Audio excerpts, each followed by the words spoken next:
नमस्कार दोस्तों, स्वागत है आप सभी का यूट्यूब चैनल स्टडी पॉइंटर्स पर। आज है 12 मई 2023। आज जो एमपीटेड वर्ग 2 का एग्ज़ाम हुआ है साइंस का फर्स्ट शिफ्ट का, जो उसमें क्वेश्चन पूछे गए थे, उन क्वेश्चनों का पेपर आंसर लेकर हम यहाँ पर आ चुके हैं। यहाँ पर बच्चों द्वारा जो क्वेश्चन प्रोवाइड कराए गए थे, आज उन क्वेश्चनों पर बात की जाएगी। पेपर का लेवल कैसा है? तो पेपर का लेवल ईजी टू मॉडरेट था। दोस्तों, अगर चैनल से पहली बार जुड़े हैं तो चैनल को सब्सक्राइब कर लें और बेल आइकन के बटन को प्रेस करें, जिससे आने वाली वीडियो का नोटिफिकेशन आपको सबसे पहले मिल सके। चलिए आज का पेपर आंसर शुरू करते हैं। देखते हैं पहला क्वेश्चन क्या पूछा गया। महात्मा गांधी में अमूल गुण थे। उपर्युक्त वाक्य में अमूल शब्द कैसा है? तो अमूल शब्द विशेषण शब्द है। तो विशेषण शब्द होते क्या हैं? जो शब्द संज्ञा अथवा सर्वनाम की विशेषता बताता है उसे भी विशेषण कहते हैं। तो यहाँ पर गुणों की विशेषता बताई जा रही है। तो गुण कैसे हैं? तो अमूल हैं। अगला क्वेश्चन देखते हैं। बुढ़ापा शब्द में कौन सी संज्ञा है? तो बुढ़ापा शब्द में भाववाचक संज्ञा है। तो भाववाचक संज्ञा किसे कहते हैं? जिन संज्ञा शब्दों से किसी व्यक्ति या वस्तु के गुण, दशा, स्वभाव, अवस्था आदि का बोध हो वह भाववाचक संज्ञा कहलाती है। जैसे आशा हो गया, निराशा, क्रोध आदि का भाव है। बुढ़ापा, भूखा, प्यासा आदि दशा हैं ये। चलिए आगे देखते हैं। अगला क्वेश्चन देखते हैं। बिल्ली के गले में घंटी बांधना, मुहावरे का अर्थ क्या होगा? तो मुहावरे का अर्थ होगा स्वयं को संकट में डालना। अगला क्वेश्चन देखते हैं। पुस्तकालय में कौन सी संधि है? तो पुस्तकालय में दीर्घ संधि है। अगर पुस्तकालय का संधि विच्छेद पूछा जाता तो क्या होता? पुस्तक धन आलय हो जाता। अगला क्वेश्चन देखते हैं। जनरल इंग्लिश में कौन कौन से क्वेश्चन पूछे गए हैं? तो इससे पूछे गए हैं वन वर्ड सब्स्टिट्यूशन से, सिनोनिम से, एंटोनिम से, एक्टिव पैसिव वॉइस से और कंजक्शन से संबंधित प्रश्न पूछे गए हैं। चलिए आगे देखते हैं। अगला क्वेश्चन देखते हैं। किस मनोवैज्ञानिक ने संज्ञानात्मक विकास की 4 अवस्थाएं बताई थीं? तो ये जीन पियाजे ने बताई थी। तो जीन पियाजे कहाँ के मनोवैज्ञानिक थे? तो ये स्विट्जरलैंड के मनोवैज्ञानिक थे। तो जीन पियाजे ने कौन कौन सी 4 अवस्थाएं बताई थी? पहली बताई थी संवेदी गामक अवस्था, यह जन्म से 2 वर्ष तक की होती है। दूसरी बताई थी पूर्व संज्ञानात्मक अवस्था, यह 2 से 7 वर्ष तक की होती है। तीसरी बताई थी मूर्त संज्ञानात्मक अवस्था, यह 7 से 11 वर्ष तक की होती है। चौथी बताई थी अमूर्त या औपचारिक संज्ञानात्मक अवस्था, यह 11 से 15 वर्ष तक की होती है। अगला क्वेश्चन देखते हैं। निम्न में से कौन सी ग्रीन हाउस गैस हैं? तो कौन सी ग्रीन हाउस गैसें होती हैं?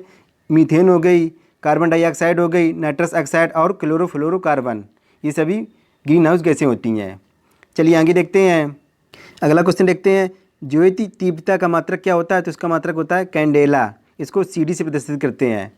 आपसे अगले शिफ्ट में इनसे भी क्वेश्चन पूछे जा सकते हैं। जैसे बल का मात्रक क्या होता है? तो बल का मात्रक न्यूटन होता है, इसे एन से प्रदर्शित करते हैं। ऊर्जा या कार्य का मात्रक क्या होता है? जूल, इसे जैसे प्रदर्शित करते हैं। शक्ति का मात्रक क्या होता है? तो शक्ति का मात्रक वाट होता है, इसे डब्ल्यू से प्रदर्शित करते हैं। दाब का मात्रक क्या होता है? तो पास्कल होता है, इसे पी से प्रदर्शित करते हैं। विद्युत प्रतिरोध का मात्रक क्या होता है? तो ओम होता है, इसे किसे प्रदर्शित करते हैं? इसे ओम से, ये ओम का निशान होता है। विद्युत धारा का मात्रक क्या होता है? तो विद्युत धारा का मात्रक एम्पियर होता है, इसे ए से प्रदर्शित करते हैं। ताप का मात्रक क्या होता है? तो ताप का मात्रक केल्विन होता है, इसे के से प्रदर्शित करते हैं।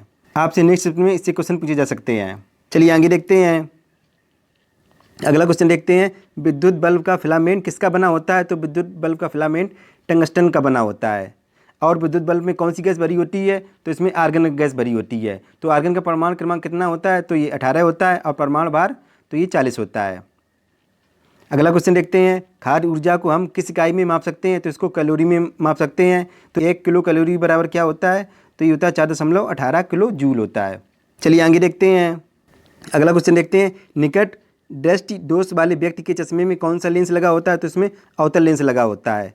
और अगर आपसे पूछा जाए कि दूर दृष्टि दोष वाले व्यक्ति के चश्मे में कौन सा लेंस लगा होता है? तो इसमें उत्तल लेंस लगा होता है। इसको पहचानने की ट्रिक क्या होती है? इसको कैसे लिख सकते हैं? इसको लिख सकते हैं 2 3, इसको 3 4। 2 3 का मतलब इसमें 2 शब्दों के दूर हो गया, ये दूर हो गया, और इसमें ये क्या है? 3 शब्द हैं, तो ये उत्तल लेंस हो गया। इसमें 3 शब्द आ रहे हैं और इसमें 3 दिया है, तो इसमें 3 में क्या हो गया? ये निकट हो गया। 4 में इसमें क्या हो जाएगा? तो निकट का हो जाएगा अवतल। अवतल लेंस होता है इसमें। ये इसकी पहचानने की ट्रिक होती है। अगला क्वेश्चन देखते हैं। गुरुत्वाकर्षण के सार्वभौमिक नियम का प्रतिपादन किसने किया था? तो ये आइजैक न्यूटन ने किया था। कब किया था? 1687 ईस्वी में। अगला क्वेश्चन देखते हैं। लोहे की सुई पानी पर तैरती है, इस परिघटना का कारण क्या है? तो इसका कारण है पृष्ठ तनाव के कारण ये तैरती रहती है। चलिए आगे देखते हैं। अगला क्वेश्चन देखते हैं। एल्यूमिनियम धातु को किससे प्राप्त किया जाता है? तो इसको बॉक्साइट से प्राप्त किया जाता है। अगला क्वेश्चन देखते हैं। गुब्बारे में कौन सी गैस भरी होती है? तो गुब्बारे में हीलियम गैस भरी होती है।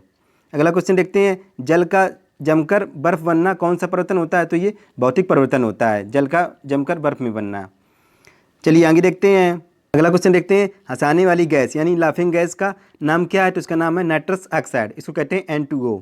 यह एक रंगहीन और गंधहीन गैस है जिसकी खोज अंग्रेज वैज्ञानिक जोसेफ प्रीस्टली ने 1793 में की थी।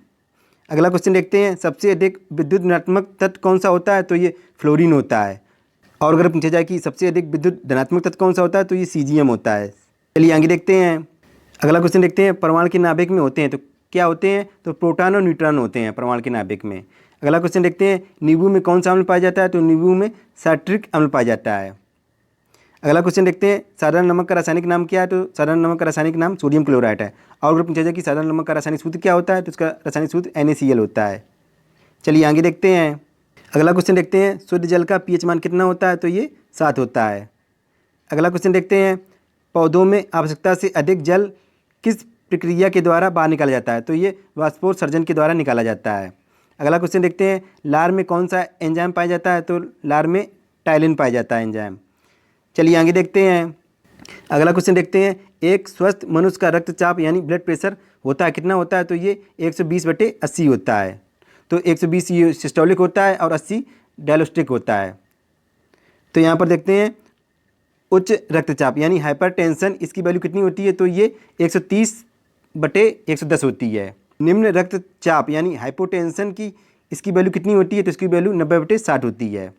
अगला क्वेश्चन देखते हैं, मानव शरीर की सबसे छोटी हड्डी कौन सी होती है? तो ये स्टेपिज हड्डी होती है। ये कहाँ पर पाई जाती है? तो ये कान में पाई जाती है। और अगर पूछा जाए कि मानव शरीर की सबसे बड़ी हड्डी कौन सी होती है? तो ये फीमर हड्डी होती है। तो ये कहाँ पर पाई जाती है? तो ये जांघ में पाई जाती है। चलिए आगे देखते हैं। अगला क्वेश्चन देखते हैं, निम्न में से सबसे छोटा जीव कौन सा होता है? तो ये माइकोप्लाज्मा होता है। और पूछा जाए कि सबसे बड़ा जीव कौन सा होता है? तो ये ब्लू व्हेल होता है।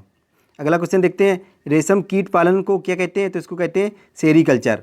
और पूछा जाए कि एपीकल्चर को क्या कहते हैं? तो एपीकल्चर को मधुमक्खी पालन से संबंधित है। फ्लोरिकल्चर किससे संबंधित है? तो ये फूलों की खेती से संबंधित है। हॉर्टिकल्चर किससे संबंधित है? तो ये फूलों, फलों, सब्जियों और मसालों की खेती से संबंधित है। चलिए आगे देखते हैं। अगला क्वेश्चन देखते हैं, अम्लों का राजा किसे कहा जाता है? तो ये सल्फ्यूरिक अम्ल को कहा जाता है। तो इसका सूत्र क्या होता है? H2SO4। अगला क्वेश्चन देखते हैं, जाइलम का कार्य क्या होता है? तो जाइलम का कार्य होता है, यह पादप ऊतक जल एवं उसमें घुले हुए खनिज लवणों को जड़ से लेकर पौधों के ऊपरी भागों तक पहुंचाता है। यह ऊतक पौधों को यांत्रिक सहायता भी प्रदान करते हैं। और फ्लोएम का कार्य पूछा जाए तो क्या होता है? तो इसका कार्य होता है, यह पादप ऊतक पत्तियों द्वारा निर्मित भोजन को पौधे के विभिन्न भागों में पहुँचाता है। चलिए इसी के साथ आज का पेपर एनालिसिस कंप्लीट हुआ। और कैसा लगा हमें कमेंट बॉक्स में जरूर लिखकर बताएं। दोस्तों अगर वीडियो अच्छा लगा तो वीडियो को लाइक करें और अपने दोस्तों को शेयर करें। दोस्तों आपके लाइक से हमें मोटिवेशन मिलता है जिससे हम अच्छा कंटेंट आपके लिए प्रोवाइड करा सकें। मिलते हैं नेक्स्ट एनालिसिस में, तब तक के लिए good bye, have a nice day.